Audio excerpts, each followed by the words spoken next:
Late night has a way of pulling the truth out of you. In the daytime, you can stay busy and call it strength. You can answer texts, finish work, smile at people, and keep moving. But at night, when the noise fades, you feel what you've been carrying. Not always as a clear memory. Sometimes it's just heaviness, a tight chest, or that quiet thought that says, "I'm tired." Most people don't bury pain because they want to be distant or cold. They bury it because they had to survive, because they didn't have the time, the safety, or the support to fall apart. So they learned to swallow their feelings, to keep their voice steady, to act like things didn't matter. They became good at functioning, and the world rewarded them for it. But the body remembers what the mouth never said. There are hurts you don't even call hurts anymore. You call them just life. You call them no big deal. You call them something I got over. But deep down, you know there are moments that changed you. A sentence someone said, a goodbye you didn't get to prepare for, a betrayal that made you stop trusting, a time you needed comfort and only got silence. You didn't break, you adapted, and that cost something. If you're listening right now, you might be carrying a version of yourself that never got closure. A younger you that stayed brave when nobody noticed. A you that kept showing up even when it felt pointless. And maybe you've gotten so used to being the strong one that you don't even know how to ask for softness anymore. You just keep going, hoping time will erase what it never truly healed. Pain that gets buried doesn't disappear. It just goes quiet. It waits in the background of your choices. It shows up in the way you hesitate before trusting someone, in the way you overthink small things, in the way you feel guilty for resting, in the way you keep your heart guarded, even around people who mean well. Buried pain doesn't shout. It whispers, and it shapes you. And still, there is something gentle that can meet you here.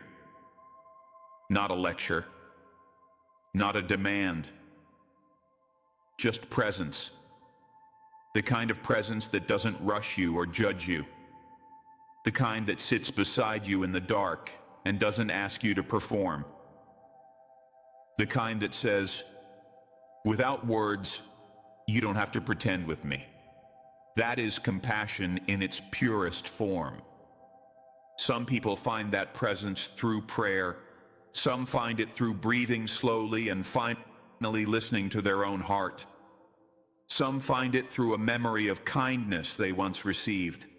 And some find it through the spirit of someone like Jesus. Not as a distant figure, but as a symbol of deep understanding. A quiet friend to the wounded parts we hide from everyone else. Because real compassion isn't shocked by your pain. It doesn't ask you to justify it. It doesn't say, others have it worse. It doesn't call you weak for still feeling something years later. Compassion simply recognizes the weight you carried and the way you kept walking anyway. And if you've never had that kind of understanding, it can feel almost unfamiliar, like warm light in a room you forgot existed. Tonight, you don't have to solve everything. You don't have to relive every detail. You don't have to force forgiveness or push yourself to move on. You can just be honest in a small way. You can admit quietly, that hurt me. You can admit, I didn't deserve that. You can admit, I'm still affected. Naming the pain isn't weakness, it's clarity. There is a difference between being broken and being unfinished. You are not a failure because you're still healing. You are not behind because you still feel tender in certain places. Becoming a whole person takes time. It takes patience. It takes the courage to face what you once had to bury. And the fact that you're here, listening, means some part of you is ready to be treated gently now.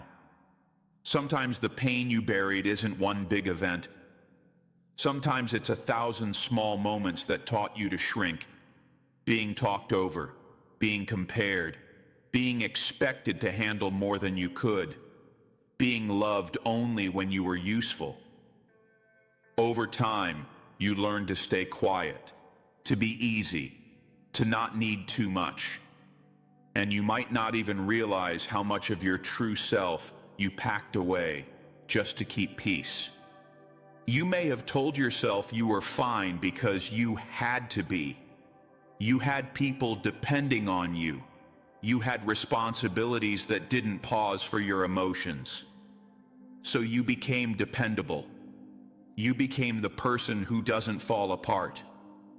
But inside, there's a tiredness that isn't from work. It's from carrying your own feelings alone, again and again, without a safe place to put them down.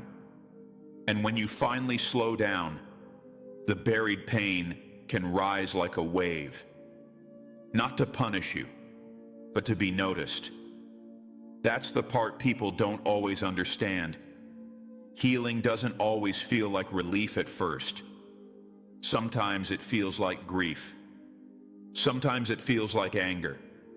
Sometimes it feels like confusion, because you're meeting a version of yourself you haven't listened to in a long time, and it can be overwhelming. But there is wisdom in going slowly. You don't have to open every locked door in one night. You can take one feeling at a time, one memory at a time, one breath at a time. Patience is not avoidance. Patience is respect. It's saying, I'm not going to force myself through pain just to prove I'm strong. It's choosing gentleness as a real form of strength. If you imagine a compassionate presence beside you right now, it wouldn't demand a perfect explanation. It wouldn't ask you to be more grateful, more positive, more over it. It would simply stay. It would listen without interrupting. It would see past your coping habits and recognize the tender truth underneath. That kind of understanding is rare, and it can change you from the inside out. You might even notice how your body reacts to being seen. The shoulders soften, the jaw unclenches, the breath becomes less guarded. Because when you've lived in survival mode, peace can feel unfamiliar. Sometimes your nervous system doesn't trust calm right away. So if you feel restless even in a quiet moment, don't judge yourself. Your body is learning a new language. And maybe this is where the values we associate with Jesus can gently enter, not as religion, but as a way of being. Compassion that doesn't flinch, patience that doesn't rush, presence that doesn't abandon you when things get messy, a love that isn't earned by performance, a dignity that isn't taken away by your worst day. These are human truths your heart already understands. Your struggle has not been proof that you're weak. It has been proof that you've been carrying something heavy. And the fact that you kept going doesn't mean it didn't matter. It means you were doing your best with what you had. There is no shame in that. You didn't choose every wound you received, but you are here now, choosing what happens next with care. So tonight, let it be enough to soften a little.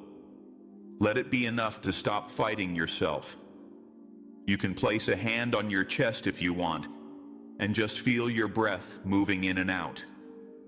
Not as a technique, not as a fix, just as a reminder that you're still here, still alive, still capable of healing, slowly, in your own time. And when you're ready to sleep, you don't have to force closure. You can leave the night open-ended. You can let your heart remain a work in progress. You can whisper to yourself, I'm allowed to heal at my pace. No pressure. No dramatic breakthrough required. Just a quiet turning toward yourself with kindness, like coming home after being gone too long.